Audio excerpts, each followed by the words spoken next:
So this video today is about how to explore a concept called ground subtraction.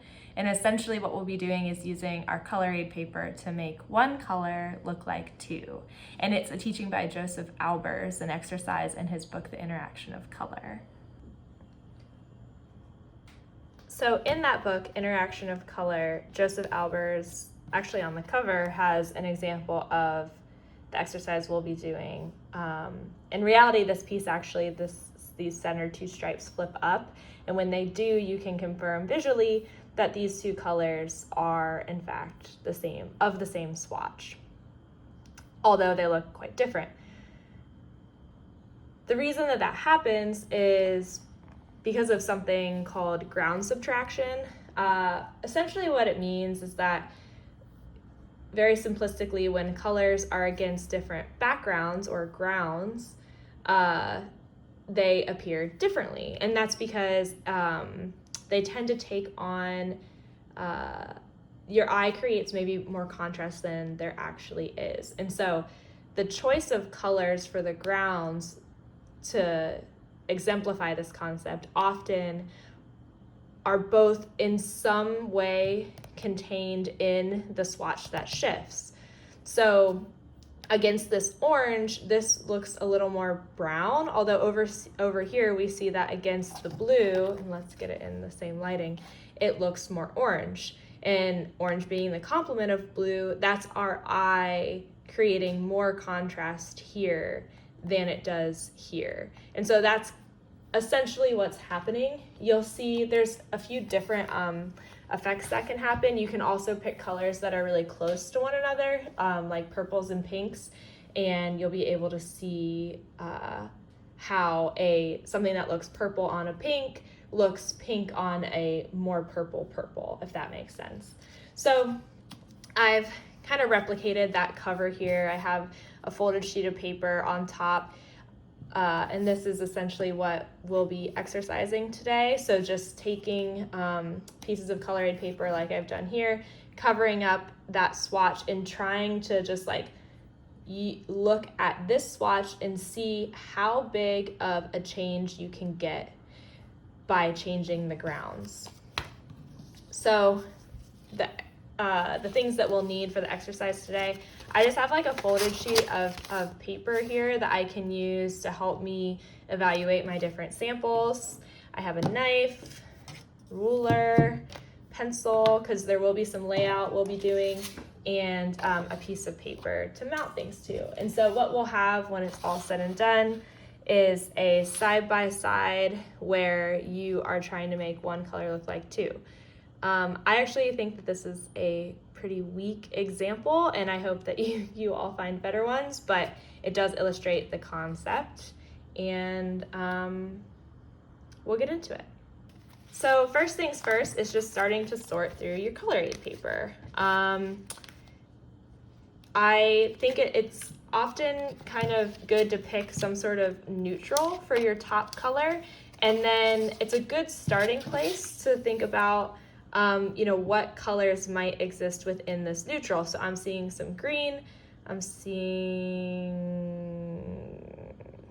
maybe some orange. So I can start to pull those colors as starters to see how much contrast I can get. And I'll grab my sheet of paper and lay it down and just eyeball how much of a change I get there.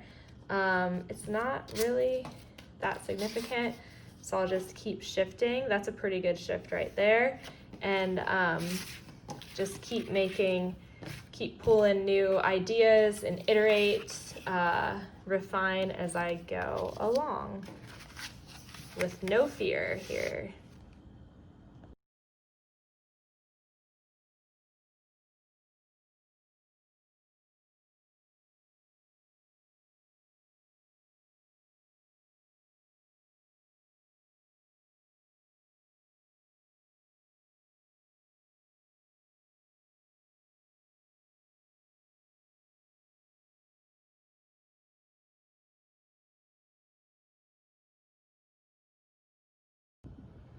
So now that I've narrowed it down to 1.5, I'm just gonna go back and forth and look to try and gauge which is my better, more significant shift, and continue to refine by potentially switching out a color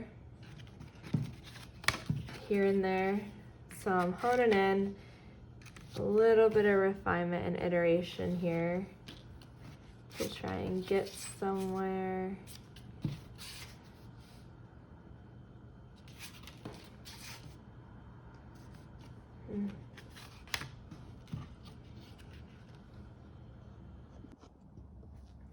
All right, so now that I've chosen my key colors for the project, I'm gonna make a composition. So eventually my composition will be mounted onto this piece of paper here, but right now I'm just gonna cut and prepare the color aid for mounting.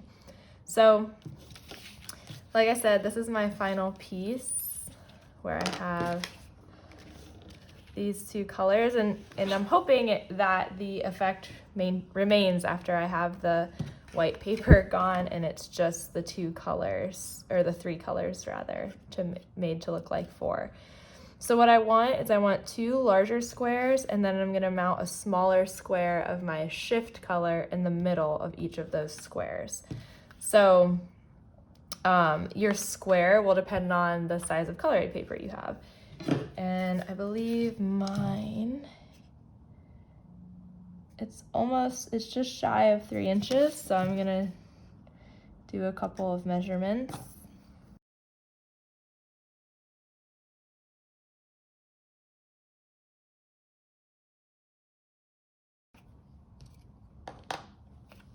Okay, so I have my two squares. And now what I'm gonna do is I'm going to cut probably 1 by 1 might be a little too big. You'll have to kind of make a call with this. I think I'm gonna do 1/4 inch squares. So I'm gonna go ahead and cut 2 1/4 inch squares out of my shift color.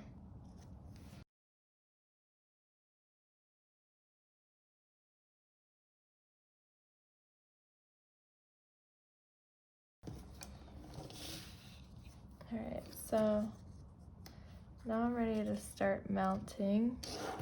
Still pretty pleased with this composition. It seems to change the color of everything. So now I'll go ahead and create some guidelines for myself and get to mounting.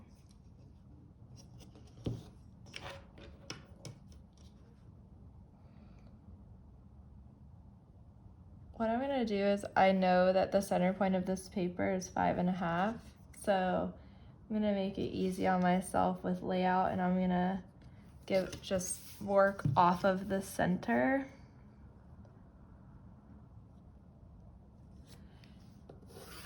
And instead of trying to go perfectly center on the page, I'm going to just kind of bias it upwards, and then I'll give it a title down here to balance the page. So you can kind of just like get a spot that looks good.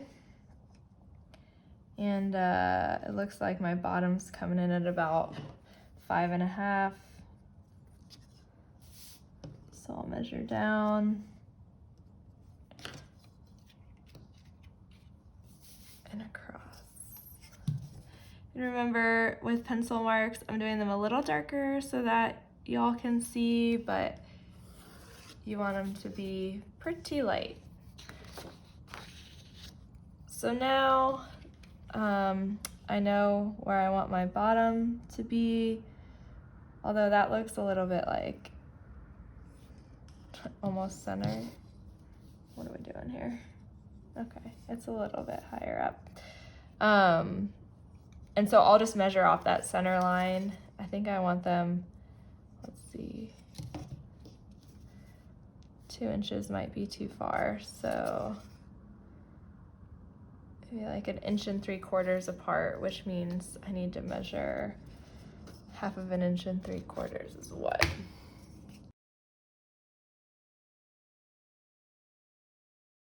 All right, so now it's time to mount, and this will kind of be the moment of truth. I'm using pretty thin paper, or I'm sorry, double-sided tape.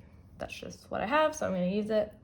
Of course, if you have something thicker, that's probably more ideal, but I'm just going to roll with it.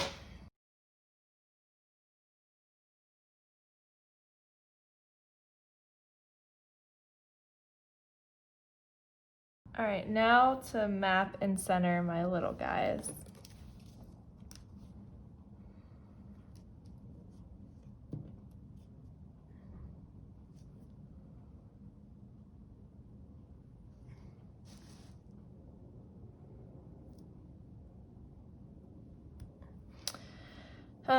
Well, this is a little more measuring, since my squares are odd measurements, and your squares will all probably be different. So just go ahead and map out where your center would be.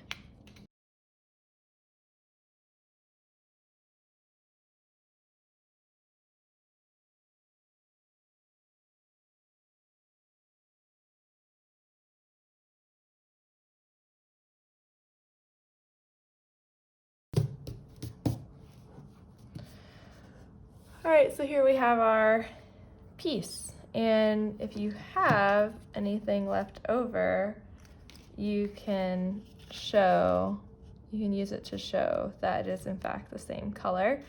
I don't have quite enough, but I can see that these two middle swatches are looking like very different colors.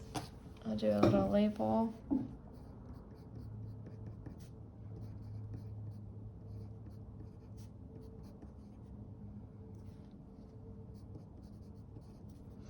One color as two, and there we go.